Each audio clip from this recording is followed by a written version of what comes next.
प्यारे बच्चों, आज हम करने जा रहे हैं एक्सरसाइज 1.2।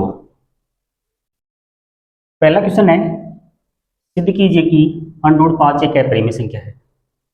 अंडरूट 5 को अपरिमेय संख्या सिद्ध करने के लिए हम ठीक इसके विपरीत इसको मानते हैं। जैसे अपरिमेय संख्या सिद्ध करनी है तो इसको हम परिमेय मानते हैं, इसके विपरीत इसको मान लेंगे, ठीक उल्टा।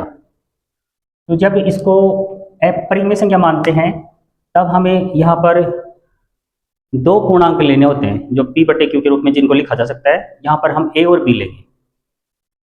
तो हम इसको सिद्ध करने के लिए सबसे पहले ठीक विपरीत माना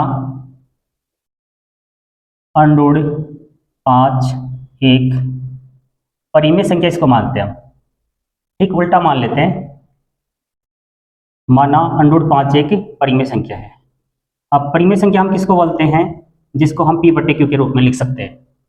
तो हम इसको परिमेय संख्या मानते हैं और उसके बाद हम यहाँ दो पूर्णांक लेते हैं और वो पूर्णांक जिसको p बटे क्यू के रूप में लिखेंगे। तो हम लिखेंगे तब हम दो पूर्णांक p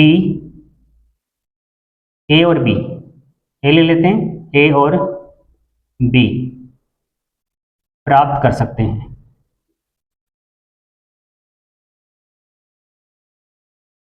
यानी इस प्रकार हम दो पूर्णांक यहाँ ले लेंगे a और b, किंतु यहाँ पर इनकी शर्त है कि यहाँ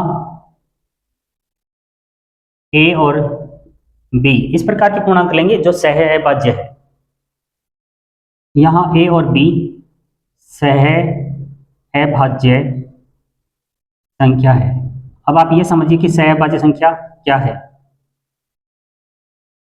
वह संख्या जिसका HCF यानी महत्तम समापवर्तक 1 हो, किंतु इसकी शर्त है किंतु b not equal to 0, b का मान 0 नहीं होना चाहिए। यानी a और b सहअभाज्य का मतलब इनका HCF 1 होना चाहिए। जैसे हम कहते हैं कि 2 और 3, इनका यदि HCF की बात करें तो इसकी का HCF 1 होगा। तो हम इसमें, लेकिन b की वैल्यू 0 नहीं होनी चाहिए। अब हम इसको यदि परिमेय संख्या मानते हैं तो हम परिमेय संख्या को इस प्रकार लिख सकते हैं, अतः परिमेय संख्या को p बटे क्यू के रूप में यानी a बटे b के रूप में लिख देंगे, a बटे b। इस प्रकार हम इसको लिखते हैं। अब हम दोनों पक्षों में वर्ग करेंगे। इससे पहले आप इसको वज्रगुणा भी कर सकते हैं। तो एक को 1 से करेंगे तो ये आ जाएगा और b को अंडरूट 5 से करेंगे तो अंडरूट 5b। इसके बाद दोनों पक्षों में वर्ग कर देंगे। तो 1 का वर्ग तो a स्क्वायर होगा और अंडरूट 5 का वर्ग करेंगे तो 5 हो जाएगा और b का b स्क्वायर। आप यहाँ लिख सकते हैं दोनों पक्षों में वर्ग करने पर, दोनों पक्षों में वर्ग करने पर। अब 5 को आप इस साइड में ले सकते हो, a स्क्वायर बटे 5 और b स्क्वायर। लेकिन इसके बाद यहाँ पे एक प्रमेय लगती है, क्योंकि a स्क्वायर प्रमेय है, a स्क्वायर भी 5 से विभाज्य है, ये प्रमेय है जो आपकी नोटबुक में पीछे भी दी हुई है। a स्क्वायर यदि 5 से विभाज्य है तो a भी 5 से विभाज्य होगा, a भी 5 से विभाज्य होगा। कहने का मतलब ये है कि a स्क्वायर यानी जैसे कहते हैं कि 10 का स्क्वायर 5 से विभाज्य है, तो यहाँ पे 10 भी 5 से विभाज्य होगा।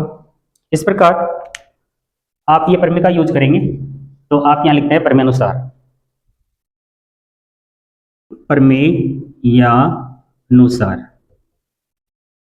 क्योंकि a स्क्वायर 5 से विभाज्य है। यदि a स्क्वायर 5 से विभाज्य है तो लिख सकते हैं, इसलिए a भी 5 से विभाज्य होगा। यानी कहने का मतलब a स्क्वायर में 5 का भाग जाता है तो a में भी यहाँ 5 का भाग जाएगा। इसके बाद आप a और b दो पूर्णांक ले चुके हैं और उसके बाद आप तीसरा पूर्णांक लेंगे। और वो तीसरा पूर्णांक किस तरीके से लेंगे? अब a बराबर, यदि यहाँ 5 लिया जा रहा है, 5 आ रहे हैं तो यहाँ 5 सी लेंगे, 2 आएगा तो 2 सी लेंगे, 3 आएगा तो 3 सी लेंगे। इस प्रकार तो आप a बराबर 5 सी लेने पर यहाँ पर आप नंबर डाल लेंगे समीकरण नंबर 1। अब इसमें आप मान रख देंगे, ए की जगह आपको 5c लिखना है, या ए है, ए की जगह 5c लिखेंगे, यानी 5c उसका स्क्वायर और बराबर 5b स्क्वायर, या आप लिख सकते हैं समीकरण 1 से, समीकरण 1 से। अब आप इसको सरल कर लेंगे, 5 के स्क्वायर 25 और c का c स्क्वायर और ये 5b स्क्वायर। 5 को आप इस साइड में लाएंगे तो 25 c स्क्वायर बट्टे में 5 और इधर है b स्क्वायर। 5 से इसको काटेंगे 55 25। इसके बाद आप यहाँ पे देखिए, इधर बचेगा 5c स्क्वायर और बराबर b स्क्वायर। इसको भी आप आगे ले जाकर के लिख सकते हैं कि c स्क्वायर बराबर b स्क्वायर बट्टे 5। अब आप प्रमेयानुसार इसको भी लिखेंगे, प्रमेयानुसार, क्योंकि b स्क्वायर 5 से विभाज्य है, 5 से विभाज्य है। यदि b स्क्वायर 5 से विभाज्य है तो b भी यहाँ पर 5 से विभाज्य होगा, इसलिए b भी 5 से विभाज्य होगा। अब आप देखिए यहाँ पर a के भी गुणनखंड हो रहे हैं 5, b के भी गुणनखंड है। इसका मतलब a और b के कम से कम उभयनिष्ठ यानी कॉमन गुणनखंड 5 हो गया, क्योंकि यहाँ a और b के कम से कम उभयनिष्ठ गुणनखंड 5 है। इस प्रकार आप लिख देंगे इसको। लेकिन यहाँ पर इस बात का विरोध होता है, क्योंकि ये बात विरोधाभास है, क्योंकि a और b के एक के अतिरिक्त कोई गुणनखंड नहीं है। यहाँ पर तो एक के अतिरिक्त भी गुणनखंड हो रहे हैं, जैसे a में भी 5 का भाग जा रहा है, a स्क्वायर में 5 का भाग जा रहा है, b स्क्वायर में भी जा रहा है और b में भी 5 का भाग जा रहा है, ये भी विभाजित है। अब यहाँ पर एक के अतिरिक्त जब गुणनखंड नहीं है तो हम इस बात का विरोध, यानी यहाँ पे इस बात का विरोध होता है, क्योंकि यह विरोधाभासी है। तो हम यहाँ पर क्या कंडीशन लिखेंगे, किंतु यह विरोधाभास है, विरोधाभास है।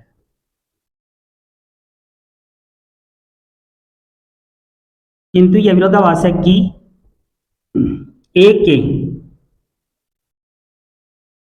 ए और बी के एक के